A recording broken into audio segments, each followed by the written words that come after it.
I'd like to introduce Jeremy Visser from BMT Eastern Australia, an environmental consulting group, an international marine engineering and environmental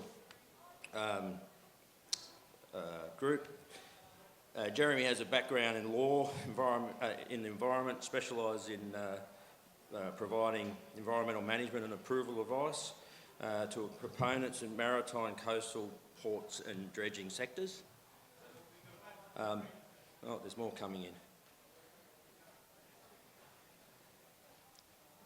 Jeremy has been involved in design and assessment, approval and management dredging projects across Australia, ranging from major channel expansions in the Great Barrier Reef through to local government beach nourishment programs.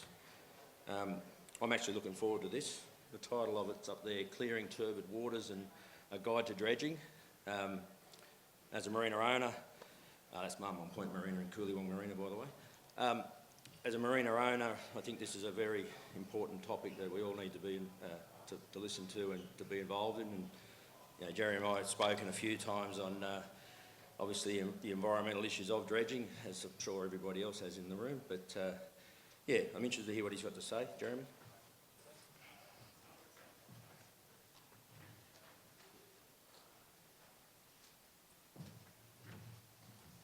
All right, g'day everyone. So yeah, as Les said, I'm a environmental consultant, a bit of a approvals speciality.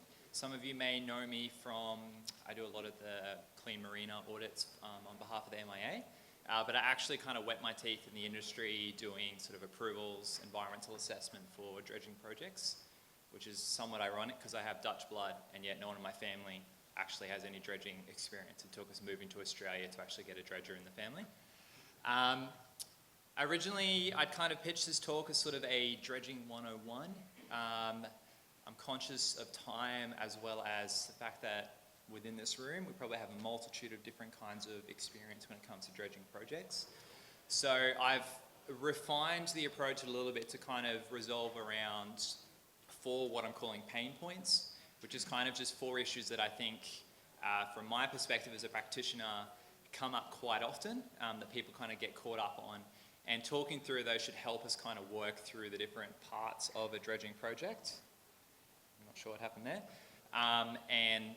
If I haven't covered an aspect of dredging that you'd like to talk about further, I'm trying to make sure I've got plenty of time at the end to talk about that. So if I don't cover it, write it down as a question and we'll hopefully get into it at the end. The first thing just to cover off on is really the question of, well, why does dredging actually matter? At risk of overstating the importance of dredging and simplifying the problem, I kind of see dredging to the marine industry, to the boating industry in particular, as probably as important as building roads and car parks is in terms of onshore. If we weren't dredging out navigation channels, we wouldn't actually be able to get our shipping in and out. And that doesn't just, we're not just talking commercial shipping, like even leisure boats. Many of you are probably from areas where you've got, you're blessed to have naturally deep water, but a lot of Australia in particular has quite shallow water. And so if it wasn't for dredging, we wouldn't be able to move shipping in and out. And we also wouldn't have anywhere to store our boats. They'd have to be moored offshore because we wouldn't be able to get them in and out. In drawing a parallel to the transport industry, something that just sort of came to mind, and this is more of an aside, but something the industry maybe might want to think about, is that if dredging is as important to boating as roads are to cars, then how come in the marine industry we don't have the same kind of strategic focus on what's our long-term plan for roads and highways and all of that we do in the marine industry? I know there's a lot of policy decisions and stuff around that, but it's a question that I think it bears out thinking a little bit more about. And understanding a little bit more and maybe even requires a bit of lobbying on behalf of the industry to kind of get to grips with what is our strategic focus on navigation networks for the industry. The other thing worth noting is that the way that dredging differs from building roads is that within the marine industry, as we've probably reached the consensus, is that boats tend to be getting bigger. Okay, cars and trucks don't get bigger. cars and trucks are the sizes that they are. We're not building bigger roads to fit bigger trucks. However, in the marine industry, we're getting super yachts coming in, so we need bigger berths. We're getting bigger commercial ships coming through, so we need to have deeper channels. So that area is emerging and moving much quicker than it is in a road transport perspective. So just a couple of insights at the outset. So what I'm going to do from here on, I'm going to go through my 4 pain points. What I'm going to sort of introduce is what is the issue with that pain point, and what's kind of my learning from a practitioner's perspective that you may or may not be able to apply in your own situation. And then we can discuss the details of those further through Q&A. So the first one, this might seem a bit simplistic, but I actually think one of the biggest issues people have that I've seen is actually defining what dredging is. What I've put up there on the screen is a whole heap of different words that you see either in the legislation or in industry practice that all generally relate to different aspects of dredging. So the first 3 on the left are actually 3 different aspects of dredging that all apply in Queensland under 3 different pieces of legislation that have 3 different approvals attached to them. So those 3 I think capture it pretty well, because developing tidal works refers to the hole you leave in the water at the end of the day, whether that be a channel or berth or just a hole. The taking quarry material relates to you actually taking that material and moving it out of the marine environment, and the extractive and screening activity is the process of you doing those 2 things. Now, the reason why I want to highlight that is because if you think that dredging is probably only one of those 3 things, then you might end up getting to a point where you've actually missed out on a couple of approvals that you're supposed to get along the way, and then end up with compliance issues. And it might also be that you sort of go, okay, my project doesn't involve taking the material out from above low water, which is bed leveling, if you're basically just pushing the material within the marine environment. But a lot of people say that that's not dredging, I don't need approval. Well, the agencies, based on their definition, will disagree with you. And so the issue here is really that every single aspect of dredging tends to fall under a different kind of definition, might be called different things by different people, and almost every single one of those aspects has an approvals kind of implication with it. So unless we know exactly what we're calling dredging and what all the individual parts of dredging are, it's easy to kind of get caught up and fall on the wayside. So the key learning, so to speak, or the solution, and this is very simplistic, but it's actually a matter of understanding all the different components of your project and being able to kind of conceptualize them. So it's not just a dredging project, it's actually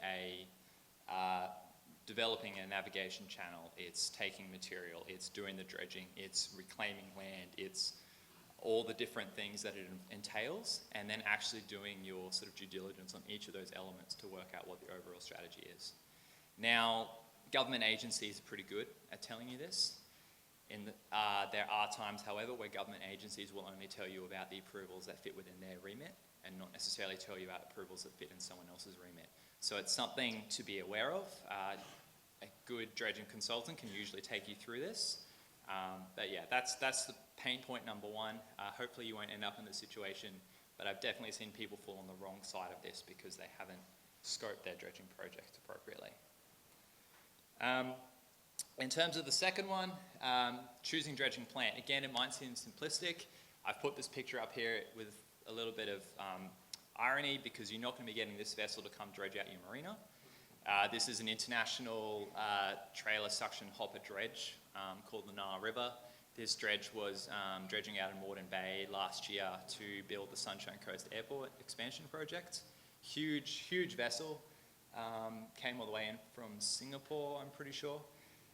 The reality is you're not going to be getting this vessel to come in and do your works. However, at the same point in time, you're not going to be getting a small little backhoe dredge to be coming out and developing a massive navigation channel. So one of the key questions that's part of your dredging project, your dredging experience, is actually saying, what am I going to use, and why do I actually want to use that particular vessel? Why would I use this vessel over another vessel? Why would I use this methodology over another methodology? There is 101 different ways that you can actually do dredging. I don't even know what some of these methodologies actually mean because they're pretty out there. But the ones on the left are probably the most common, and it's just basically it sums up into you've got mechanical dredging where you physically grab the material, where it be with like an excavator or a cutter or something like that. You've got sort of suction dredging, which is where the material is fluidized and sucked up to remove. And then there's various kind of iterations of that.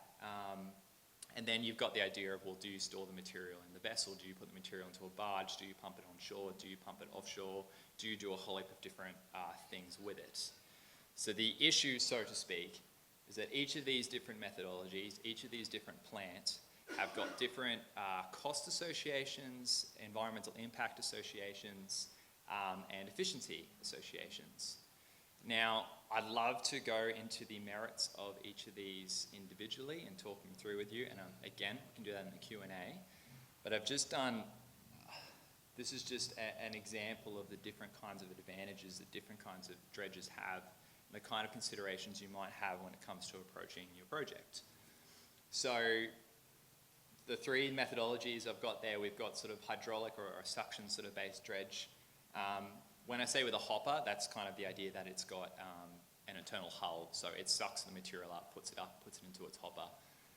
The one with no hopper, then it sucks the material up and has to put it somewhere else. And then the mechanical dredge is, like I said, it's just like an excavator, a backhoe dredge or something.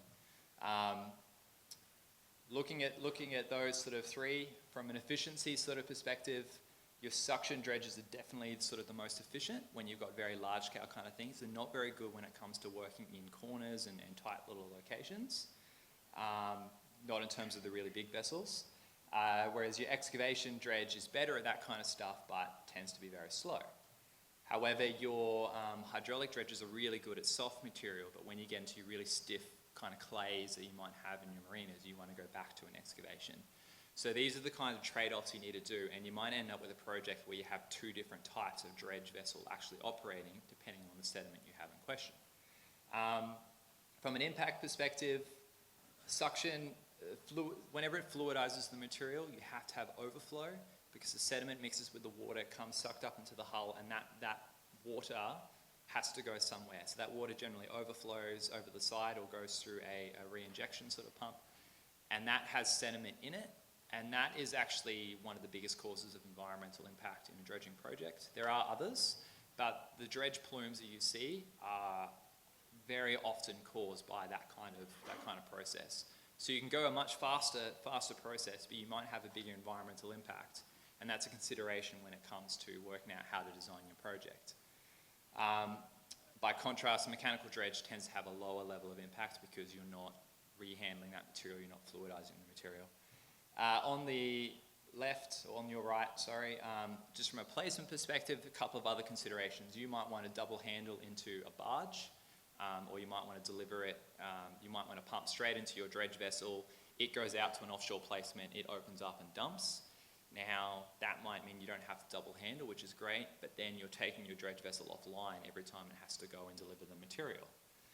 So you might want to then pump to a barge, but once you pump to a barge, you're double handling, you create spill, you have to get an extra vessel on board. So these are the kind of considerations that need to go into these projects. It's not a matter of, I guess, just picking the first thing that you see or doing what Bob down the road did, because your site might be completely different, your considerations might be completely different. Okay, so as I said, different plants have got different kinds of trade-offs, and understanding the advantages and disadvantages of those different kinds of plant is really important at the start of the day. Like, this can cause a big difference in your cost margins on your dredging project, which thing you pick. If you have to mobilize plant for an extra month, that can cost a heck of a lot of money, depending on the size of the plant that you're using. So it's an extra consideration. So, pain point number 3 is contamination. Now, this is not an issue exclusive to marinas, but marinas bear the brunt of this more so than a lot of other locations. And it's because that's primarily in the context if your marina is older than 30 years. And that's because anti-fouls in Australia used to have TBTs in them. That kind of got phased out in the 90s.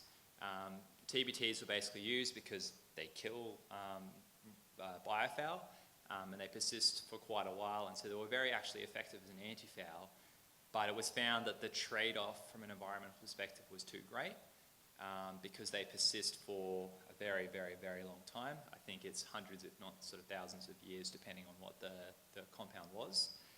And so that kind of got phased out, but what it means is that a lot of marinas, which go back earlier than the 90s, have got a lot of TBT concentrated, because that's where anti-fouling happens. Boats get anti-fouled at boat yards, and then they sit in the water, and that's where you get, it mobilizing into sort of the sediment. Now, TBTs, when they're sitting in the sediment, typically okay, but once you start agitating that sediment, which is what you do with dredging, it can cause major environmental impacts. It can stir that stuff up, it spreads, and it causes impacts. And the other compounding factor for marinas is that because your waters are so still, which is the point, the sediment stays there, the TBTs stay there. So the way that the implications that this has is it really has impacts for where you actually put your material at the end of the day. So I've got two sort of guidelines which are up here on the screen. The one from the Commonwealth is the National Assessment Guidelines for Dredging. And the rules from the Commonwealth basically say we will accept a certain amount of material to be placed at sea, so you can put it in the water, but it has to meet particular contamination screening guidelines. And TBT is one of those screening guidelines. So if your marina is going to have sediment that is going to exceed one of those guidelines, it means you can't place it at sea, or at least it means you can't place it at sea in the traditional approach of just placing it at sea. You might need to cap it, you might need to mix it with other material, you might need to do some kind of treatment to it. But it can have a major implication in terms of what actually happens to that material.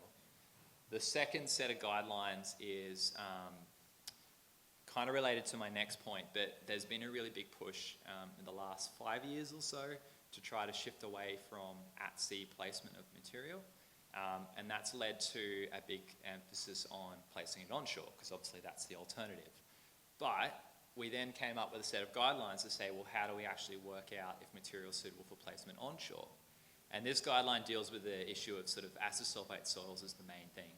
But again, it doesn't necessarily say if you have this level of contaminant, you can't place it onshore. It's more along the lines of these are the treatment regimes you have to have if you're going to be placing it onshore. Either way, what these things introduce, which is again particularly relevant for marinas, is that it forces you to design your project to deal with these particular issues, to deal with site contamination. And again, that can make a big difference in terms of the overall cost, the time, etc. of your project. So from a solution perspective, the easiest thing is to actually work out what's going on in the first instance. What actually is the sediments like in your marina? And that can actually be quite costly doing a lot of these tests. There's different ways you can get around that. You do sort of pilot studies, or you can do risk assessments and the like.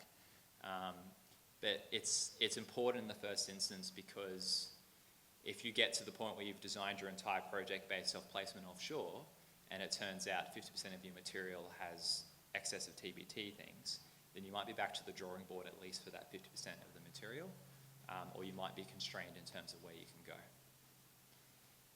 Now, the fourth pain point is really about, I put my key learning up, is really about following on from that placement of material. Now, traditionally, dredging, no matter where you were, tended to place material offshore when it was unsuitable for use as fill or for beach nourishment or something along those lines.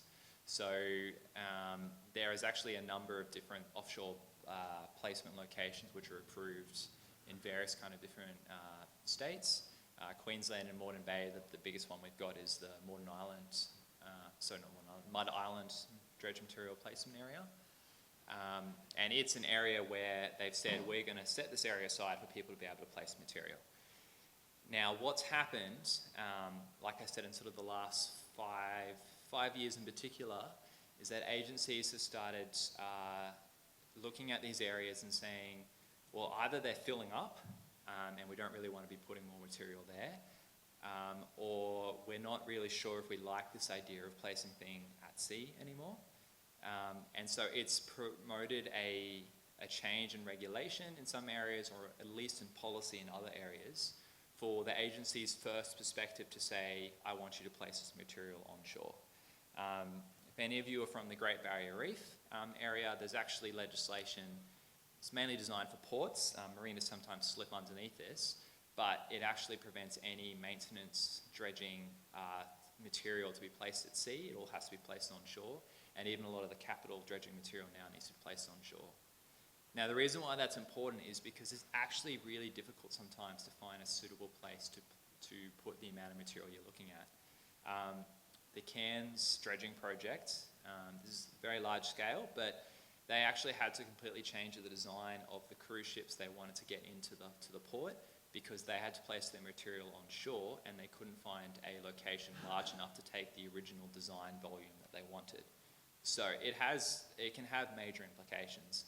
I've seen projects where they've effectively quarantined part of a canal estate or a marina development for placement into the future because they know they're not going to be able to place it offshore. And that represents a loss of housing or berths or something for that particular area, but the finances end up working out that it's better to keep that spot because it's too expensive to try and find somewhere else to place the material. So the reason why I want to highlight this is because I think this is going to be an ongoing, emerging kind of issue for the industry into the future, especially smaller scale bodies like marinas, because people are more inclined to allow ports to place their material in these offshore things because there's a bigger sort of, I guess, commercial incentive. But they're going to be probably looking at marinas to try and find some of those onshore placement options. This is still emerging. It's not a set in stone kind of thing, but it's definitely a consideration to be taken into account early on in your dredging project and sounding out with the government agencies so that you don't get an approval at the end of the day that says, yep, you can dredge, but you have to go find somewhere onshore to place it.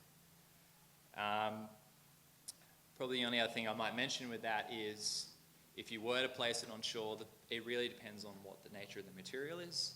Geotechnically suitable material is great for reclamation or construction. If you've got that, you're doing well. Most material is not like that though. It's silty, it's sloppy, it's not good. In which case, most of the options tend to be actually like old quarries or placing it in sort of particular landfill sites and then capping it, though that can be very expensive. Or trying to find some other kind of solution whereby you can turn it into a usable material that you can do something with. So those are my key pain points, my key learnings from my perspective into the industry. I've gone sort of probably quite short on time, but that's because I wanted to provide a good opportunity for Q&A. If I can't answer your question, I am perfectly happy to take it on notice and go back to the people that I work with. I work with lots of other dredge engineers and various other experts and be able to get back to you with a response. I've also just provided my email up there if you wanted to just send me something specifically. But yeah, I might just open the floor if anyone's got questions.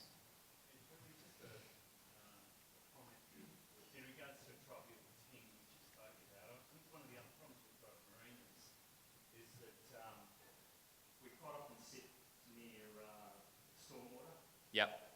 And other major road infrastructure which may be affecting the silt in our basin or around our marina. I've been involved in one reasonable sized maintenance dredging project, and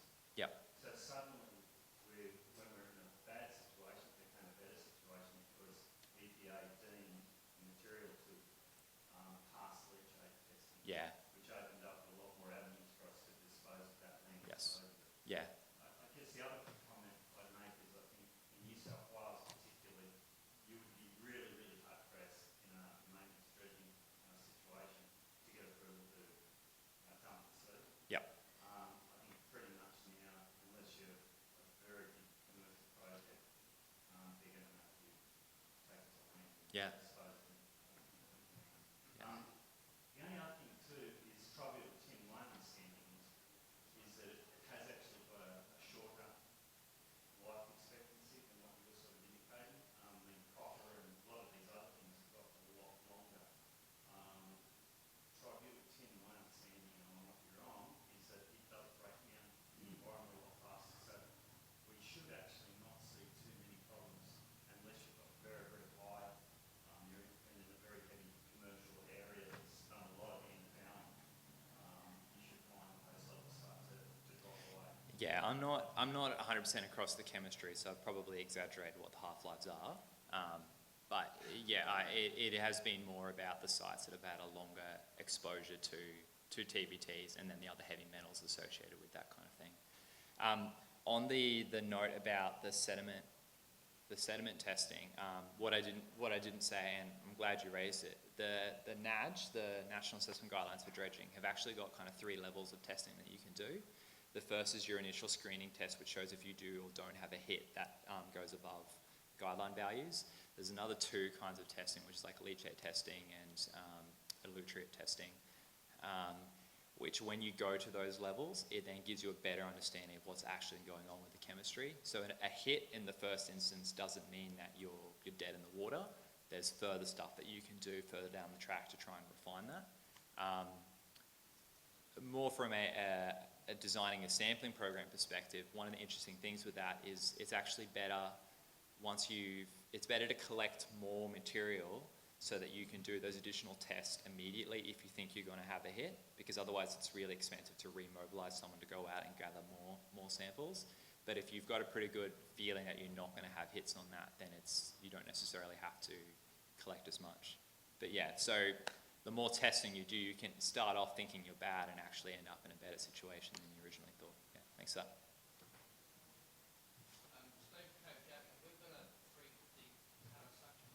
Yep.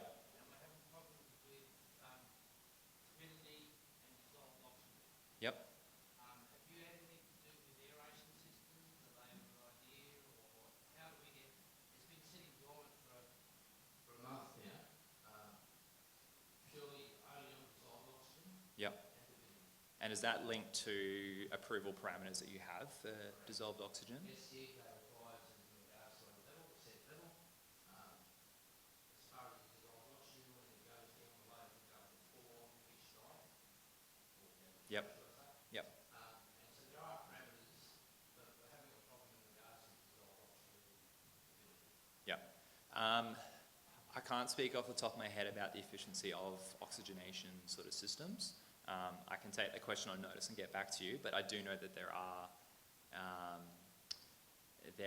methodologies out there or different kinds of things out there to be able to assist with it, but I couldn't say off the top of my head. Yeah. But yeah, I'm happy to look into that further if you're keen. Two questions. Mud Island. Yes. How long do you think we've got? That's the magic question. I actually was involved with a study a few years back where that was the exact question that got asked. I don't know if I can really go into too much detail about the answer that was come up with, but at the time we weren't really able to come up with something definitive. One of the big problems, one of the ironic things when it comes to placement areas at sea is that from an environmental perspective, you want to place it somewhere where the material is going to stay, because then it's not dispersing and killing seagrass and having other kinds of impacts. But from a operationalization perspective, you kind of want it to disperse at least a little bit, because otherwise it loses its capacity too quickly. Mud Island, I think, is I don't know if this was intentional, but it's a little bit of a sweet spot. Because there is some level of dispersion of the material, but it's not to the point that it's causing significant environmental impacts that have been observed. And yet it doesn't seem to be as filling as quickly as anyone originally thought it was going to be. How long it has to go? Look, I think we're still talking probably a couple of decades, but that's just kind of a general vibe as to what's going on out there. There needs to be some updated studies to really know that answer. Yeah, sorry, the second one, the theory of keeping that first 600, you have to deal with that material. Is that still a major requirement? That the facility, marina has to, when they dredge the top level, is theirs, classified as, they have to deal with it? It's not something I've come across before in terms of any project I've done.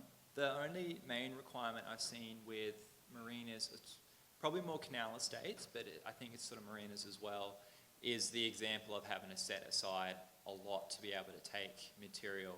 That tends to be more for maintenance purposes. So Newport Canals and sort of the associated marina up in Northern Moreton Bay area is probably a good example of that. They've got a facility that they use to be able to manage their ongoing maintenance material, but a lot of their actual capital material they're still bringing out to Mud Island. And then whenever they need to dredge the main navigation channel in, that goes out to Mud Island because they've got some special arrangement there. So they're kind of playing both sides of the fence. But there's other marinas in that area, or canal estates in that area, that are really struggling to get approval because they didn't set aside that land to begin with. Jeremy, something that your cloud, could you explain some of the limitations with that in regards to the distances efficiently push the material?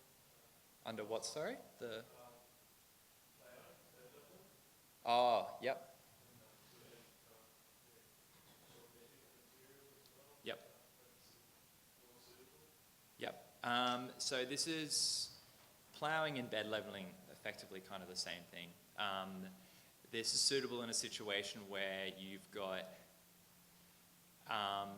large pockets where it's coming up, and then other pockets where it's sort of deeper. And basically, what you want to do is level it out. That's kind of the most basic concept of it.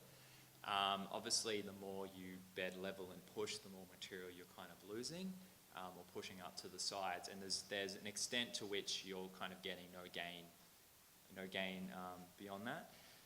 What that extent is really going to depend on the plant and the material that you're pushing, but it's generally more suitable, I would imagine, in a kind of softer sediment sort of situation for a very shorter period of time. It tends to be more, I've seen it get up more when it's kind of just trying to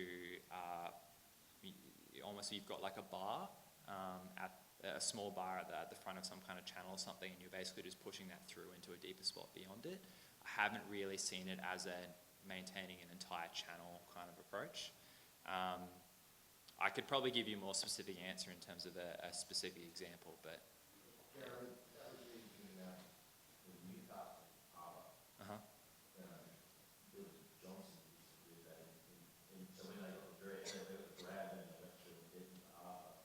He comes through with his 11 and 30, but it's not going to pops off and fill the hole and neaten it up. So I guess they probably want to make another 500 mil of the deck, but it's still in the hole. So it's not probably more for dredging, it's more for maintenance. Yeah, and I have, like I was saying before, I have had people who have sort of said, oh, I'll just go do bed leveling, that'll get me across the line, I won't need a dredge. But the reality is that the agencies don't necessarily see it that way. So while bed leveling is a good approach, I wouldn't adopt bed leveling just because you're trying to get away from having to get approvals. Question at the back?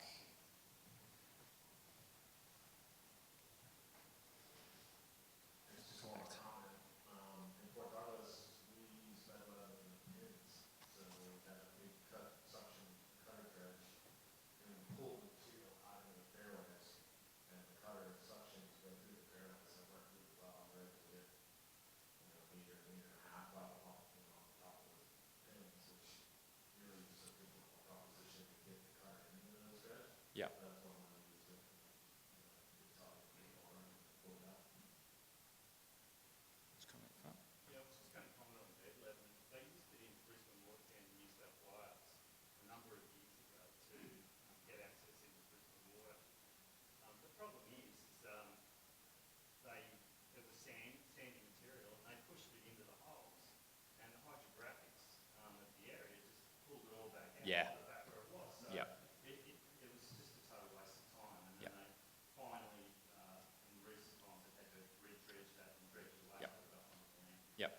And something that worth building on that is sometimes dredging alone is not enough. It will depend on your context, but sometimes you need a dredge and then put in a particular kind of infrastructure that stops it resilting. Because the reality is the sediment's there because that's the natural process. You take it out, eventually it will fill back in.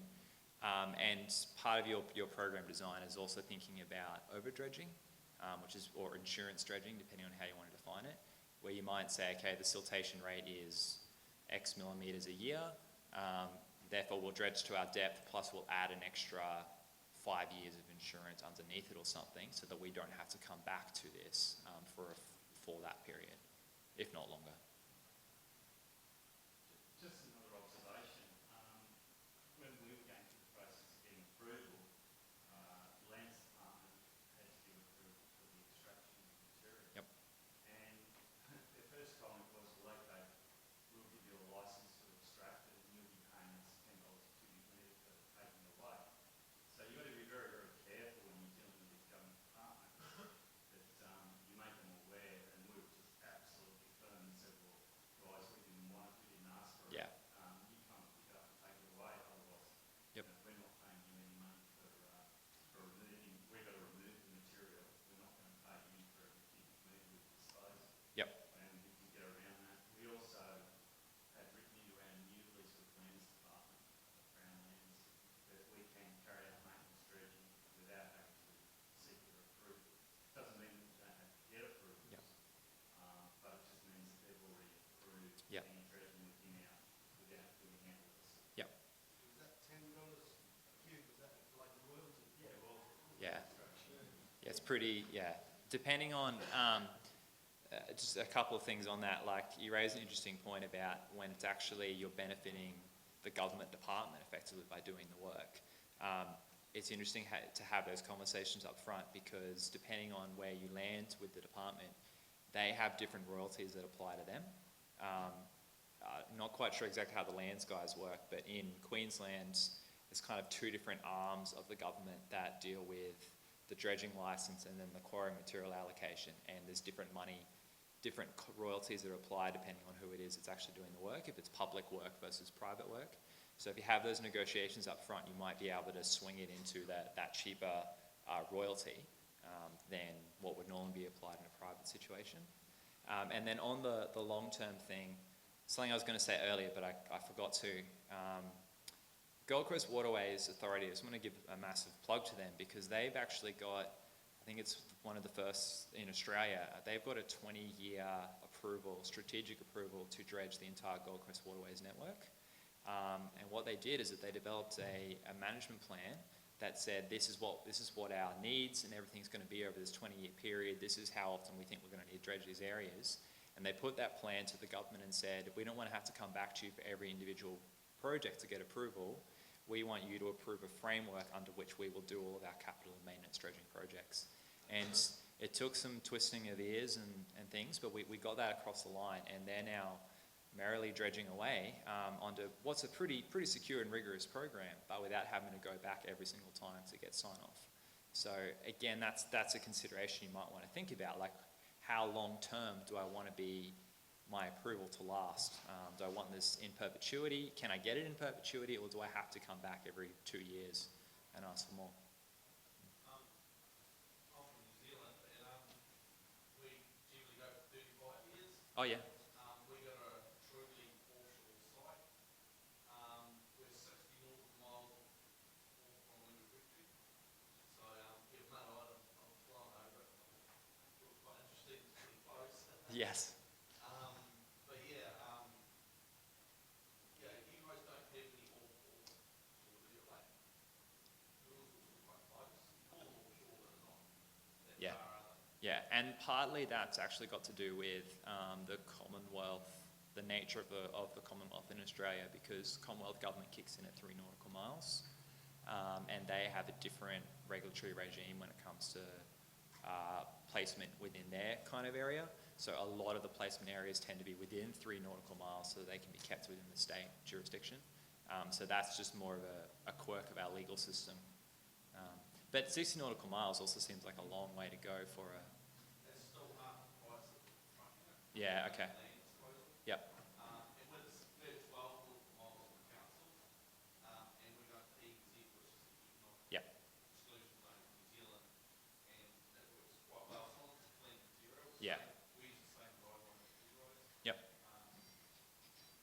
But yeah, there's no real true offshore placement in Australia, not to that extent.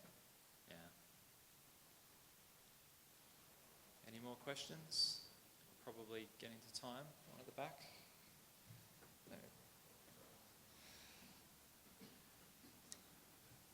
Just a question or observation is, so from the States, California, we have many of the same problems. Armada Island, San Francisco, Alcatraz, and it's running out of gas. You're going to have to go offshore, and the requirement there is 75 miles offshore. But there is a big push for what is called beneficial reuse of dredge materials. Yep. It has, with sea level rise, shoreline resiliency become a big issue. Wetlands are disappearing because of the sea level rise, and so suddenly dredge materials are becoming somewhat precious. And in our case, because it was relatively clean, we're able to sell Yeah. $3, $4, $5 a yard or a cubic meter for dredge materials. And the question is, do you think that may happen in Australia too, that tide will turn in terms of the value of sediment material that is actually a valuable commodity we have? It is actually starting to happen in a experimental kind of sense. So one project I was involved in looked at disposal options, costing up disposal options to then build into a levee for an area that was getting dredged. And there was a site, I think it was an old quarry, and they were actually willing to, not sure if they were going to buy the material, I think they still wanted us to sell it to them, but at a much reduced price, because they saw the ability to use it to do a wetland rehabilitation project. But it was a trial kind of thing, so it was a kind of a proof of concept for that area. And I have actually heard of a situation, I think down, it might have been in South Australia, where they were looking at using some old salt flats that have kind of been mined out and using dredge material to try and rehabilitate those areas. It really comes down to, I guess, the quality of the material versus the area and what you can do with it. I'll probably just end on this note, but the Cairns foreshore, for a lot of you kind of know it, it's a nice sort of area for shorebirds and all that kind of thing. That area wasn't actually originally muddy. A lot of that has been the result of historic, very, very historic kind of dredging placement sort of stuff that's kind of changed the environment in that area. It's actually created beneficial environment for wetland birds. It's just that it's different to the environment that was there before. So it's kind of this question of what is the better sort of environmental outcome at the end of the day. But yeah, thank you for that. If you want to ask me anything more specific, feel free to catch me after the session or just send me an email, or I can give you a card or something. Cool. Thank you. Thank you, Jeremy.